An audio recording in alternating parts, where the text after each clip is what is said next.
ఓం నమః శివాయ నమో నారాయణాయ ఓం శ్రీ కర్మ నివారణ కాల భైరవాయ నమో నమః ఓం వజ్రణకాయ విద్మహే తీక్షణ దగ్గుస్థాయ ధీమహి తన్నో నవనారసింహస్వామి ప్రచోదయాతు. హరి ఓం. మా ఛానల్కి స్వాగతం. చూస్తున్న వీక్షకులకు ప్రేక్షకులకు ప్రియ కాళభైరవ భగవంతులకి స్వాగతం పలుకుతూ మమ్మల్ని ఎంతగానో ఆదరిస్తూ ఉండబడినటువంటి ప్రియ సోదరీమణులకు స్వాగతం పలుకుతూ సనాతన ధర్మ సంరక్షకులకు అలాగనే జ్యోతిష్య అభిమానులకు స్వాగతం పలుకుతూ 16/5/2024 నుండి 31/5/2024 వరకు పుట్టినటువంటి వారందరికీ కూడా ముందస్తుగా జన్మదిన శుభాకాంక్షలు. గతంలో వివాహం చేసుకున్న వారికి వివాహ వార్షికోత్సవ శుభాకాంక్షలు. మనకు వైశాఖ మాసం అనగానే పండగలకు కొదవలేనటువంటి మాసము కనుక అన్నవరంలో సత్యనారాయణ స్వామి యొక్క కళ్యాణము, స్వామివారిని స్మరించడం, ధ్యానించడం, వీలైతే ఇంట్లో మనం సంవత్సరానికి ఒక్కసారైనా శ్రీ రమా సహిత సత్యనారాయణ స్వామి వ్రతాన్ని ఆచరించుకోవడం వలన స్వామి యొక్క ఆశీస్సులు ఉంటాయి. అలాగనే మనకు వాసవి మాత అమ్మవారి యొక్క జయంతి, అమ్మను స్మరిస్తే అన్నీ మనకు ఉన్నట్లే అని చెప్పి గమనించాలి. అలాగనే మాసానాం వైశాఖ మాసం అంటారు. వైశాఖ మాస పూర్ణిమ తిథి యందున అరుణాచల స్వామివారి యొక్క గిరి పర్వత ప్రదక్షిణ చేసినట్లయితే సర్వము శుభప్రదమే అని చెప్పి గమనించాలి. ద్వాదశ రాశుల్లో గ్రహ గమనాలు ఒకసారి వీక్షింపచేద్దాం. మేషరాశిలో బుధుడు మరియు శుక్రుడు సంచార స్థితి, వృషభ రాశిలో రవి గురు సంచార స్థితి, కన్యరాశిలో కేతు సంచార స్థితి, కుంభరాశిలో శని భగవానుడు స్వక్షేత్ర సంచార స్థితి, మీనరాశిలో కుజరాహుల సంచార స్థితితో ద్వాదశ రాశుల్లో గ్రహ గమనాలు ఈ విధంగా ఉన్నాయి. 12 సంవత్సరముల తర్వాత శుక్ర భగవానుడు స్వక్షేత్రమైనటువంటి వృషభ రాశిలోకి ఈ 20వ తారీఖున మే నెలలో సంచరించడం జరుగుతుంది. అక్కడ విశిష్టత ఏమిటయ్యనగా 12 సంవత్సరాల తర్వాత దేవగురు బృహస్పతి వృషభ రాశిలో సంచారం చేయడం, గురు శుక్రులు అక్కడే సంచారం చేయడం, అక్కడే రవితో కలిపి ప్రయాణం చేయడం అనేటువంటిది ఒక రకమైనటువంటి గ్రహ సంచార స్థితి అని చెప్పి గమనించాలి. వృశ్చిక రాశి వారికి ఒకవైపు అర్ధాష్టమ శని, సప్తమ స్థానంలో 12 సంవత్సరాల తర్వాత శుక్ర భగవానుడు తన స్వగృహంలో గురువుతో కలిపి సంచారం చేయడము, ఎలాంటి విధులను పాటించాలో, ఎలాంటి యోగాలో ఈ వీడియోలో సవివరంగా సంపూర్ణంగా తెలుసుకుందాం. వృశ్చిక రాశిలో ఏ నక్షత్రాలు వస్తాయనగా విశాఖ నక్షత్రంలోని చివరి పదం 4వ పాదము, అనురాధ నక్షత్రంలోని 4 పాదాలు, జ్యేష్ఠ నక్షత్రంలో 4 పాదాలు కలిపితే వృశ్చిక రాశి అవడం జరుగుతుంది. వృశ్చిక రాశి యొక్క అధిపతి కుజ భగవానుడు. చాలామందికి పుట్టినటువంటి కాల సమయంలో డేటా ఆఫ్ బర్త్లు లేనటువంటి కారణం వలన పేరు యొక్క మొదటి అక్షరాన్ని అనుసరిస్తూ రాశిని తెలుసుకొని ప్రయత్నం చేసి విషయ పరిజ్ఞానం తెలుసుకుందాం. ఏ అక్షరాలు అన్నట్లయితే తో, నా, నీ, ను, నే, నో, యా, ఈ, యు అక్షరాల వారందరూ వృశ్చిక రాశి జాతకులే. అలాగా వృశ్చిక రాశికి అర్ధాష్టమ శని సంచార స్థితి ఉండడం వలన వృత్తులలో, ఉద్యోగాల్లో, వ్యాపారాల్లో, వ్యవసాయ కార్యక్రమాల్లో, వ్యాపార రంగాల్లో, ప్రభుత్వ రంగాల్లో ఉండబడిన వారందరికీ కూడా అనేక రకాలమైన ఇబ్బందులు పొంచి ఉన్నాయి. ఇలాంటి కాల సమయంలో మౌనం, ధ్యానం, ఆధ్యాత్మికత అనేది చాలా అవసరం. తొందరపడి ఎలాంటి నిర్ణయాలు తీసుకోవద్దు. కొత్త పనులు కానీ పాత పనులు కానీ చేసే విషయంలో 1కి 100 సార్లు ఆలోచించి అది నిజం, ధర్మం, సత్యం, అదృష్టం, ఆనందం అవుతుందన్నప్పుడు మాత్రమే మీరు నిర్ణయం తీసుకోండి. లేకపోతే కొంతకాలం ఎదురు చూసినా ఇబ్బంది లేదని చెప్పి గమనించాలి. కనుక మీరు ఎంత బరువు అయితే ఉంటారో అంత బరువు కలిగినటువంటి ఉప్పును తులాభారంగా చేసుకొని ఆ ఉప్పునంతా నీటిలో కలిపి ఆ నీటితో మహాదేవుడికి రుద్రాభిషేకం చేసుకోవడం, కాళభైరవ స్వామి యొక్క అభిషేకం చేసుకుంటున్నట్లయితే అనుకూలం లేనటువంటి కాలము మీకు అనుకూలించే పరిస్థితి వస్తుందని చెప్పి గమనించాలి. పంచమ స్థానంలో కుజరాహుల సంచార స్థితి, నూతనంగా వివాహమైన దంపతులకు పుత్ర పుత్రిక సంతాన యోగము. 6వ స్థానంలో బుధ శుక్ర సంచార స్థితి, విదేశాలకు వెళ్ళాలని, నూతన వస్తువులు కొనగాలని, కారు బంగ్లా విల్లాల్లో క్రయ విక్రయాల యోగదాయకం. 7వ స్థానంలో రవి సంచార స్థితి, సప్తమంలోని గురు సంచార స్థితి. 20వ తారీఖు నుంచి శుక్ర భగవానుడు తన సొంత గృహానికి 12 సంవత్సరాల తర్వాత గురువుతో కలిపి ప్రయాణం చేయడం అనేది యోగదాయకం. ప్రధానంగా ప్రేమికులు చాలా జాగ్రత్తగా ఉండాలి, భార్యాభర్తలు చాలా అన్యోన్యంగా ఉండగలగాలి, పార్ట్నర్షిప్ వ్యవహార కార్యక్రమాలు చేసేవారు అవగాహనతో ఉండగలగాలి. లేకపోతే పచ్చడి వ్యాపారంలో, పచ్చడి కుటుంబంలో, పచ్చడి ప్రేమలో అనేక రకాల విభేదాలు రావడం, పచ్చగడ్డి వేసిన బగ్గుమనిపోవడం, అనేక రకాల దూరం అవడం, పోలీస్ స్టేషన్లు, గొడవలు, ప్రమాదాలు, అనేక రకాలమైన సమస్యలు పొంచి ఉంటున్నాయి.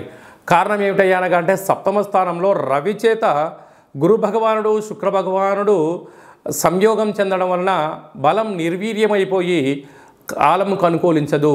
ఇలాంటి కాల సమయంలోనే ఓపికగా, పట్టుదలగా, ఎవరన్నా ఏదన్నా అన్నా కూడా పట్టించుకోకుండా మీరు ప్రయాణం చేయగలిగితే రాబోయే కాలం మీ యుగమే అని చెప్పి గమనించాలి.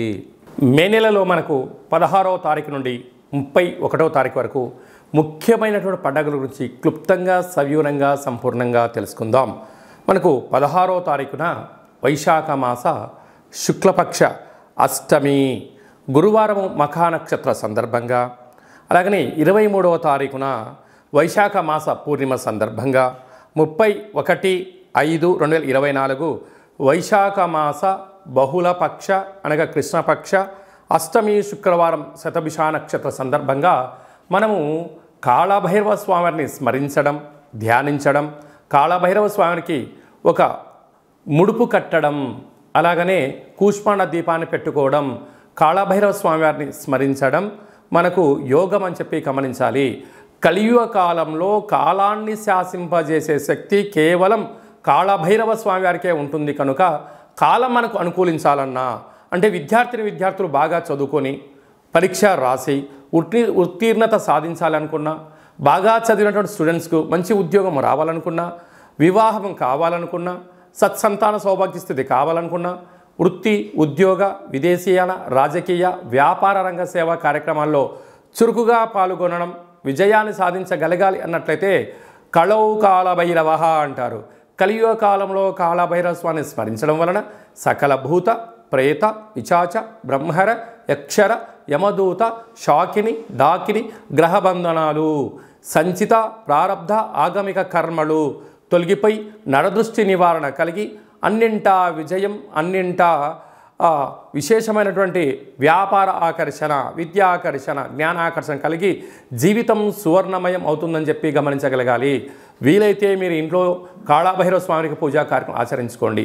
కుదరలేదు మన యొక్క దేవాలయంలో 4 మంగళవారాలు, 4 శనివారాలు, శుద్ధాష్టమి, పూర్ణిమ, బహుళాష్టమి సందర్భంగా ఒక్కొక్క నెలలో ఒక్కొక్క కాళభైరవ స్వామి వారు ఉంటారు.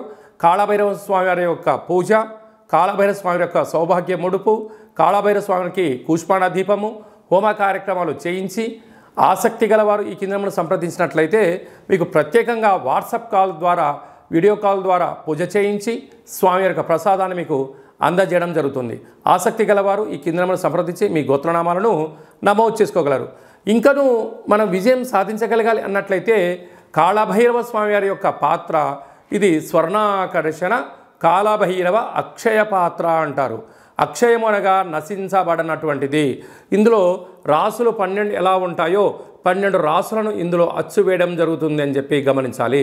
కనుక ఈ యొక్క పాత్ర యొక్క విశిష్టత ఏమిటనగా శబ్ద తరంగాల ద్వారా ఓంకార శబ్దం రావడము, ఈ శబ్దం ఇంట్లో ప్రసరించడం వలన సకల దుష్టగ్రహాలు వెళ్ళిపోవడము, మానవుని శరీరంలో ఉండబడినటువంటి షట్చక్రాలు వికసింపజేయడము, తను ఏదైతే అనుకుంటాడో దాంట్లో విజయం సాధించడం జరుగుతుందని చెప్పి గమనించగలగాలి.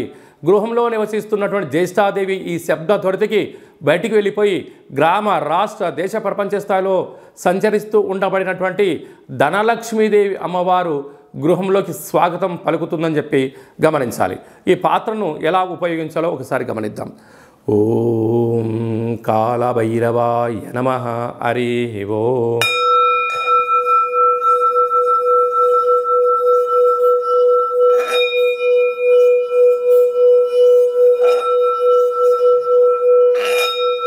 ఈ శబ్ద తరంగాల ద్వారా అద్భుతమైనటువంటి శక్తి, అతీంద్రియ శక్తి, అంతరిక్షంలో ఉండబడినటువంటి సూర్య చంద్రాదుల శక్తి కలిగి మనం ఏదైతే అనుకుంటామో అన్నింటా విజయం మన సొంతమవుతుందని చెప్పి గమనించాలి. ఈ అక్షయ పాత్రతో పాటు కాళభైరవ స్వామి యొక్క పిరమిడ్ని, డాలర్ని, కంకణాన్ని, ఏర్పాటు చేయించి మీకోసం ప్రత్యేకంగా కాళభైరవ హోమ కార్యక్రమం చేయించి వీడియో కాల్ ద్వారా చూపించి నక్షత్రాలు 20 ఎలా ఉంటాయో 27 రకాల వస్తువులతో దిష్టి తీయించి మీకు మంచి ఐశ్వర్యాన్ని ప్రసాదించడం జరుగుతుంది. కనుక ఆసక్తి గలవారు ఇంటింటా కాళభైరవం అనేటువంటి అక్షయపాత్ర కార్యక్రమంలో పాల్గొందాం. ఐశ్వర్యాన్ని సొంతం చేసుకుందాం. అష్ట కష్టాలను దూరం చేసుకుందాం. అదే కాకుండా మీ వ్యక్తిగత జాతకం తెలుసుకోవాలనుకుంటున్నారా? మీ పేరు, పుట్టినటువంటి తేదీ, నెల, సంవత్సరం, సమయం మీరు రాసి పంపించినట్లయితే 100 సంవత్సరాల జాతకాన్ని వ్రాసి పంపించి మీరు పుట్టినప్పుడు గ్రహ గమనాలు ఎలా ఉన్నాయి, ప్రస్తుతం ఎలా ఉంటున్నాయి, రాబోయే కాలంలో ఎలా ఉండబోతున్నాయో సవివరంగా సంపూర్ణంగా తెలియజేయడం జరుగుతుంది. చాలామందికి పుట్టినటువంటి కాల సమయంలో డేటా ఆఫ్ బర్త్లు లేనటువంటి కారణం చేత పేరు యొక్క మొదటి అక్షరాన్ని అనుసరిస్తూ రమణ శాస్త్రం ద్వారా మీకు రాశిని తెలియచేస్తూ కాళభైరవ ఉపాసన చేత భూత, భవిష్యత్, వర్తమానాన్ని తెలియజేయడం జరుగుతుందని చెప్పి గమనించాలి. ఆసక్తి గలవారు ఈ కింది నెంబర్ని అపాయింట్మెంట్ తీసుకొని సంప్రదించగలరు. అలాగా మీకు పుట్టినటువంటి పిల్లలకు మాసంలో ఏ మాసంలో పుడితే ఎలాంటి పేర్లు పెట్టుకోవాలి, ఆ యొక్క నక్షత్రంలో ఉన్న ఆధ్యాత్మికమైనటువంటి పేర్లను సూచించడం జరుగుతుంది. మీ అబ్బాయి కానీ అమ్మాయి కానీ వివాహం అవ్వడం లేదా, జాతకంలో ఎలాంటి యోగాలు ఉన్నాయి, ఎలాంటి దోషాలు ఉన్నాయో తెలుసుకొని ఆ వివాహ ప్రయత్న కార్యక్రమంలో విజయం సాధింపచేయడము, అదే కాకుండా వచ్చినట్టు వధువు వరుడు యొక్క గ్రహమైత్రి పరిస్థితి ఎలా ఉంటుంది, వీరికి కలిగే అద్భుతాలు గ్రహయోగాలు కూడా తెలియజేయడం జరుగుతుంది. గతంలో వివాహమైన దంపతులు తరచుగా గొడవ పడడం కానీ ఇబ్బందులు పడుతున్నట్లయితే ఆ స్వల్పమైనటువంటి కాళభైరవ ఉపాసన చేత పేరులో స్వల్పమైనటువంటి మార్పు చేయడం వల్ల శ్రీ పార్వతీ పరమేశ్వరులు ఎలా కలిసి ఉంటారో అలా విధంగా మీకు ఆధ్యాత్మిక సలహాలు సూచనలు కూడా ఇవ్వడం జరుగుతుంటుంది. అలాగే చాలామందికి కాళభైరవ స్వామివారి యొక్క పూజ ఎలా చేసుకోవాలి, కాళభైరవ మంత్ర ఉపాసన ఎలా చేయాలో అనుకుంటున్న వారందరికీ కూడా మన యొక్క దేవాలయంలో కాళభైరవ ఉపాసన మీకు ఇస్తూ సాధన చేయిస్తూ కష్టాలను దూరం చేయిస్తూ ఐశ్వర్యం దగ్గర చేసే ప్రయత్నం జరుగుతుంది. కనుక మనమందరం కూడా కాళభైరవ స్వామిని స్మరిద్దాం, కష్టాన్ని దూరంగా చేసుకుందాం, ఐశ్వర్యానికి స్వాగతం పలుకుదాం.